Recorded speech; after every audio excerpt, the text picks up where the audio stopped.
What's up, guys? Welcome back to the channel. I'm out doing my stumps and stuff. I love doing this in the afternoon. I edit videos or office work. I've got another company I run in the mornings. In the afternoon, I go out and I do this stump grinding work where I get to listen to all my podcasts and all my books. And I say this to all my friends that have office jobs where I'm like, I can't stay in the seat for more than 4 hours at a time and stay focused. I can't. I can do 2, 3, 4 hours, crush it. But man, I get 4 hours, I gotta go out, and then I can come back later on this afternoon and I'll do another 2 or 3. But I'm listening to Doug Casey. He's my all-time favorite YouTube podcasts out there. Him and his friend Matt Smith run a podcast. I'm gonna play a clip for you. Doug can be hard to hear. He's older, he's an anarcho-capitalist. They're talking about the truckers in Ottawa, and I've gotten a lot of footage from you guys directly on the truck convoy out there, and I want you to hear Doug Casey's take right here. Because they're like modern day cowboys. Yeah, and I think that's specifically worth getting into it now, because with all of the shit that's going on in the last 2 years, and nobody really in North America responding to this in a substantial way, except for finally the truckers. What is it about the makeup of these truckers that makes it so that they're doing this, that they're actually doing something at substantial expense to them? Just drive a big rig from Vancouver to Ottawa, that costs you $6,000 in fuel. It's expensive to do. So these people are taking on a lot of expense to make this happen. Exactly. Plus lost income in addition to the actual hard expenses. So they're very serious. I think that truckers, as an actual intellectual force, are underrated CD player now, because like everybody else, all those truckers have heard every rock and roll song 1,000 times, every single one of them 1,000 times, and you get tired of that after a while. And I think a lot of these guys are listening to tapes and CDs and whatnot about intellectual subjects. So they're much, much better educated than the average office worker, because they've got like 8 hours a day to listen to interesting stuff. How about that? Yeah, I think that's exactly right. I love these guys. I mean, I absolutely adore these guys. But he's absolutely nailing it. So why is it that the truckers are finally doing something? I can listen to a book. I do about a book a week, and I subscribe to Audible. I get like all the Joe Rogan podcasts I want. I can always get in a 3-4 hour podcast, no problem. I listen to several others, and then I get to sit here and I get to think on it. And it definitely puts me in a different category than some of these other guys that I would deem, they're tradesmen. They should be people that are standing up and doing something. It makes me very bearish on the outcome of America, because I don't know if America is going to be the next spot of places happening. If there isn't a massive event in America, I will say America is basically over. You're going to be Britain at best.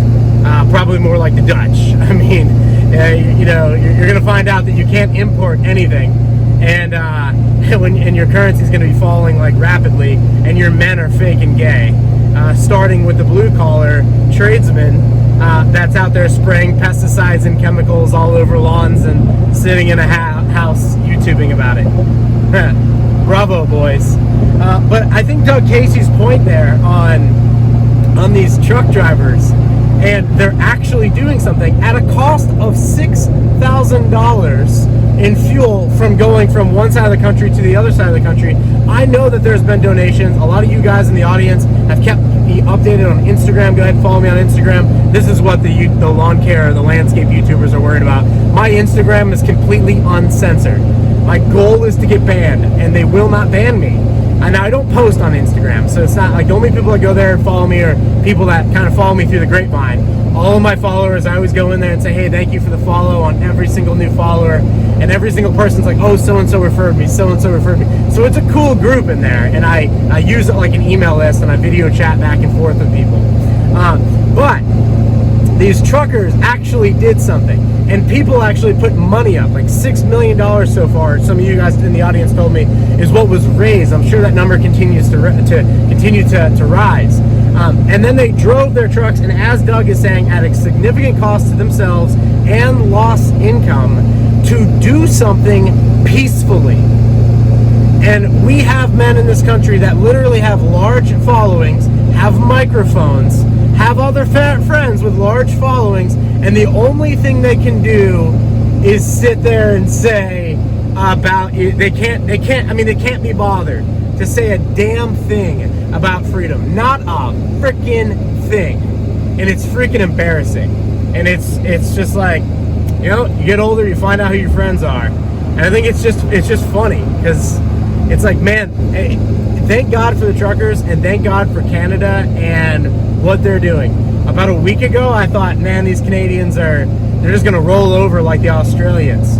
Because I've been saying for a while now on Instagram, it starts in Australia, it blows across Europe, hits Canada, rolls right into New York and California, and spreads like cancer through the rest of the Western culture here.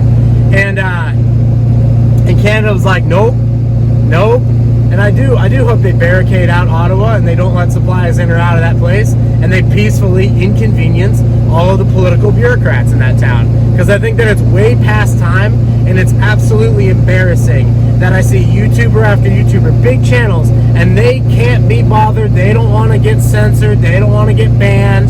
And it's like, man, we live in a tech oligarchy, and you're scared of these people. Like, oh, heaven forbid your channel gets banned. Just move to an email list. Move to an underground network. Move people to the new decentralized internet. Like, I know I haven't put out a ton of content on that. It'll be coming. But there's solutions there. And you won't be as huge, maybe. Maybe you won't make as much YouTube ad revenue. Maybe you won't sell as many courses. Like, maybe, you know, you'll be inconvenienced. But if you don't have freedom, you have nothing. And I think it's absolutely embarrassing to see these guys not talking about a damn thing. I actually, like, slowly been burning a bridge with one of my buddies that does econ stuff on YouTube. And I'm like, bro, one, your economic theses are a little off. I disagree. Heaven forbid you disagree with this guy. You're not allowed to disagree with him. It's like the cardinal sin. He surrounds himself with a bunch of yes men that go, oh yes, man, we will be your little bitches. We'll do whatever you tell us to do. And I'm just like, bro, you know, you've been wrong, like, on calling a market top for a long time now. Do you want to know why you're wrong? No, I'm not wrong. Okay, all right. Well, you're going to continue to be wrong because you're not paying attention to the drivers of the market.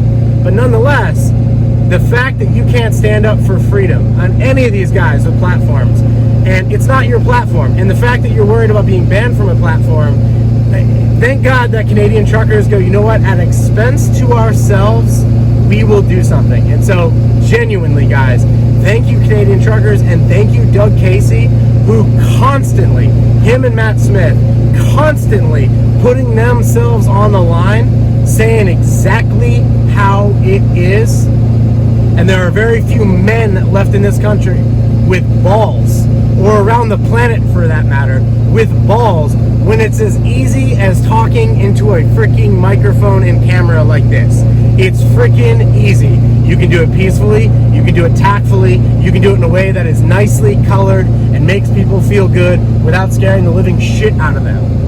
But unfortunately, it's one or the other. It's don't say shit about anything or scare the shit out of them. And I disagree with both of those approaches. And so thank you guys for being here. Thank you for subscribing. And it's a huge help to help spread this. I need you to help spread this. I'm not on social platforms, not the exception of Instagram, which eventually I'll get banned on because I'm uncensored on Instagram. I'll tell you what I really think on Instagram. But I appreciate you guys sharing this with one friend and just being like, yo, check out OnSiteTrav. The stuff's on point.